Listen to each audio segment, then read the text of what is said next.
원리로 이해하는 양쌤의 중학교 과학인강 8. 나란하지 않은 두 힘을 합해봐를 배워보도록 하겠습니다. 북극 지역에서는 이동할 때 개썰매를 이용해요. 개들은 썰매에서 나온 두 갈래의 줄에 연결되어서 썰매를 잡아당기고 썰매는 앞으로 움직이죠. 그래서 이렇게 두 마리의 개가 이 개는 이쪽으로 힘을 주고 있고 이 개는 이쪽으로 힘을 주게 되는데 이처럼 나란하지 않은 방향으로 두 힘이 작용할 때 이 썰매가 받는 합력은 어떻게 될까요? 그것에 대해서 알아보도록 할게요.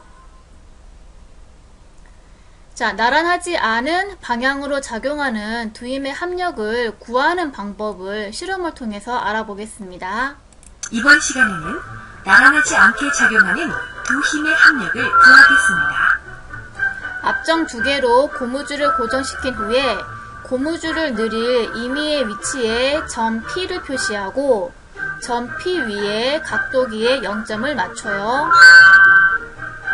용수철 저울 두 개를 고무줄에 걸고 두 용수철 저울 사이의 각을 60도로 유지한 채 당겨서 고무줄 끝이 점 P에 오도록 합니다. 두 용수철 저울의 눈금을 읽고 용수철 저울의 방향을 모는 종이 위에 표시해요. 용수철 저울 한 개로 고무줄을 당겨 점 P까지 늘린 후에 용수철 저울의 눈금을 읽은 다음 자, 이렇게 실험한 것을 모는 종이에다가 각각의 힘을 표시해 보도록 하겠습니다. 자, 우선 앞정이고 고무줄을 지금 늘리고 있는 상황이었고요. 점 P에서 두 용수철의 힘이 작용을 하고 있는 거였죠. 그랬을 때 첫 번째 힘 F1을 표시해 보면 우선 F1은 1N의 크기를 길이 1cm 화살표로 그려봤거든요. F1이 3N으로 측정이 되었으니까 3cm 화살표로 그려주면 되고요. 두 번째 힘 F2의 경우에는 5N으로 측정되었으니까 5cm 화살표로 그려주면 되는 거예요. 자, 그랬을 때 이 두 힘의 합력은 고무줄을 P점까지 늘어나게 하였기 때문에 용수철 저울 한 개로 P점까지 늘리게끔 당기는 힘과 같겠죠? 그래서 용수철 저울 한 개로 P점까지 늘렸을 때의 힘을 측정해 보면 7N이 나오고요. 그래서 힘을 표시하면 이 화살표 길이를 7cm로 표시할 수가 있는 거예요. 그래서 결론적으로 F1과 F2처럼 나란하지 않게 작용하는 두 힘의 합력은 이 F, 이것이 되게 되는 겁니다.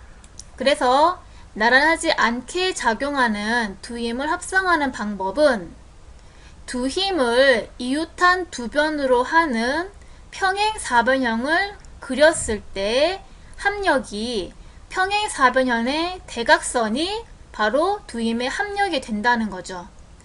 이렇게 두 힘을 합성하는 방법을 평행사변형 법이라고 얘기를 하는 거고요.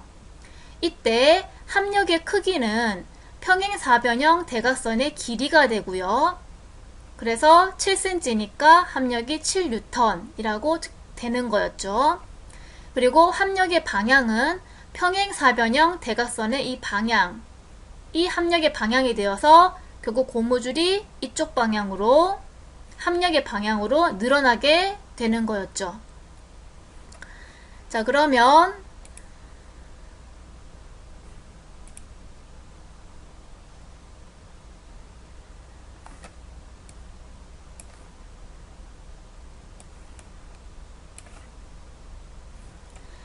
그래서 나란하지 않는 방향으로 작용하는 두 힘의 합력의 크기는 두 힘을 화살표로 표시하고 두 힘의 평행사변형을 그린 다음에 평행사변형의 대각선, 이것이 합력이니까 이것의 길이를 자로 측정하면 합력의 크기와 방향을 다 구해낼 수가 있는 거예요.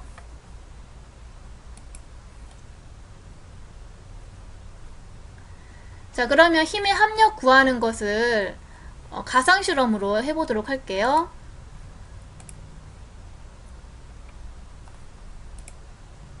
F1이 140N, F2가 뭐 121, F2가 123N이면 합력은 평행 사변형의 대각선이 되고, 이제 길이를 따졌을 때 합력의 크기가 214N이 되었다는 것을 의미하죠. 이런 식으로, 네, 이런 식으로 항상 합력은 평행 사변형의 대각선이 합력이 되는 거예요.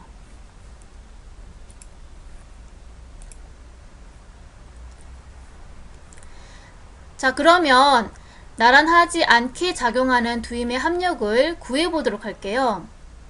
보통 나란하지 않는 방향으로 작용하는 두 힘의 합력의 크기를 묻는 문제가 나올 때 모는 종이의 이 눈금을 이용해서 출제가 되어요. 그래서 푸는 방법을 알아보도록 할게요. 두 힘 F1과 F2의 합력은 우선 평행 사변형을 그린 다음에 대각선을 그어주면 되고요. 그래서 합력의 크기는 이 대각선 F의 길이가 되는데, 이때 이 모는 종이에서 문제에 조건이 주어지게 돼요. 단 눈금 한 칸은 10N을 나타낸다, 이런 조건이 주어지게 되거든요. 자, 그러면 자, 이 문제의 경우에는 합력이 눈금이 하나, 둘, 셋, 넷, 다섯, 여섯, 7칸이죠. 그러면 한 눈금이 10N인데 이 합력의 길이가 7칸이니까 합력은 70N의 크기를 갖는다, 이렇게 계산을 해주면 되는 거예요. 나란하지 않은 방향으로 작용하는 두 힘의 합력은, 이 합력은 두 힘이 이루는 각의 크기에 따라서 달라져요. 이 F1이 같은 크기의 힘이고 F2가 같은 크기의 힘이어도 두 힘이 이루는 이 각에 따라서 합력 F가 달라지게 된다는 거예요. 자, 그랬을 때 이 그림을 보다시피 두 힘이 이루는 각이 두 개를 비교하는 거예요. 두 힘이 이루는 각이 180도에 가까울수록 합력의 크기가 작아지게 되죠. 그리고 두 힘이 이루는 각이 작을수록 합력의 크기는 커지는 것을 이 평행사변형 법을 이용해서 그려보면 알 수가 있어요. 바다 위에 거대한 기중기선이 떠 있는데, 기중기선이 뭐냐면, 자, 이게 기중기선이라고 하는 건데, 무거운 물건을 운반하는 데 쓰이는 큰 배를 기중기선이라고 해요. 이 기중기선을 움직일 때에는 예인선 두 척이 기중기선에 사슬을 묶어서 양쪽에서 끌어주게 되거든요. 자, 그랬을 때 이 두 힘이 이루는 각을 지금 표시를 해 놓은 건데, 두 힘이 이루는 각이 클 때 하고 두 힘이 이루는 각이 작을 때 하고 비교를 아까 해봤죠. 했을 때 이 두 힘이 이루는 각을 작게 하면 합력이 커지기 때문에 같은 무게의 기중기선을 더 쉽게 당길 수가 있는 거예요. 이런 식으로 일상생활에서 응용해서 쓸 수가 있겠죠. 정리를 해보면 두 힘이 이루는 각과 합력의 크기는 가나 다를 비교해 볼게요. 자, 지금 가는 두 힘 사이의 각이 30도고 나는 90도고 다는 120도인데 합력의 크기가 가가 제일 크고 두 번째가 나고 세 번째가 다죠. 그래서 결과적으로 두 힘이 이루는 각이 커질수록 합력의 크기가 작아진다 라고 정리를 할 수 있고요. 그리고 특이한 각도가 있는데 그게 120도예요. 두 힘이 이루는 각이 120도가 되면 물론 이 힘 F와 이 힘 F는 크기가 같아야 돼요. 그때 두 힘 사이의 각도가 120도가 되면 이 합력의 크기는 이 한 힘의 크기랑 똑같이 나와요. 그게 독특한 점이에요. 자, 일상생활에서 쓸 수 있는 건데요. 일상생활에서 무거운 물체를 두 사람이 같이 들 때 보통은 두 힘이 나란하지 않는 방향으로 이렇게 작용을 하게 되잖아요. 자, 그랬을 때 나중에 어떤 경우에 상자를 드는데 힘이 더 작게 될까요? 힘이 더 작게 들면 우리가 상자를 드는데 훨씬 더 수월하게 들 수 있겠죠? 물체를 들고 갈 때 물체가 이렇게 위아래로 움직이지 않는 상태에서 물체를 들고 가는 경우라면 이 물체의 중력이랑 드는 힘은 같아서 힘이 평형을 이루게 되거든요. 자, 그럼 결국에 이 드는 힘은 중력과 같아요. 그런데 나의 경우에는 두 힘을 이루는 각이 작으니까 합력이 커지고, 그러면 이 같은 크기의 드는 힘을 낼 때 이 각각의 힘이 작아도 같은 크기의 그 드는 힘을 낼 수가 있겠죠. 그래서 나와 같이 이 각도를 작게 들었을 때 이 두 사람이 더 작은 힘으로도 물체를 드는 힘을 낼 수가 있거든요. 물체를 들 수가 있다는 거죠. 그래서 우리는 나란하지 않는 두 힘을 합성하는 방법으로 평행사변형법을 배웠는데 또 다르게도 합성할 수가 있어요. 그것이 삼각형법이라고 하는 건데요. 알아볼게요.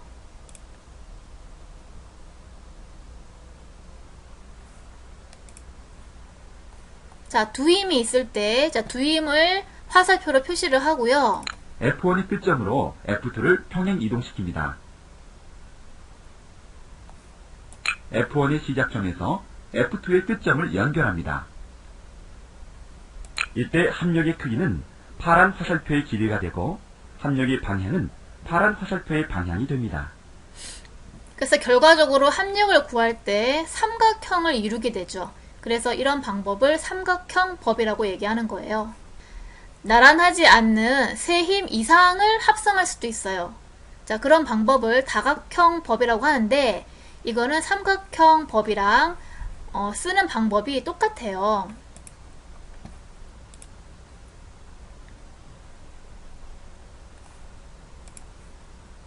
이렇게 하면 돼요. 아까 각각 세 힘이 있었는데 평행 이동을 시키죠. 그랬을 때 화살표의 시작점과 화살표의 끝점을 연결했을 때 이 화살표가 세 힘의 합력이 되는 거예요. 결과적으로 다각형이 만들어지니까 이런 합성법을 다각형법이라고 얘기하는 거예요. 자, 그러면 결과적으로 더 많은 힘도 합성을 할 수 있겠죠. 예를 들어서 여기 물체에 F1, F2, F3, F4 네 힘이 작용을 했는데 그러면 이 물체에 결국 작용하는 합력은 알짜 힘은 어떻게 될까?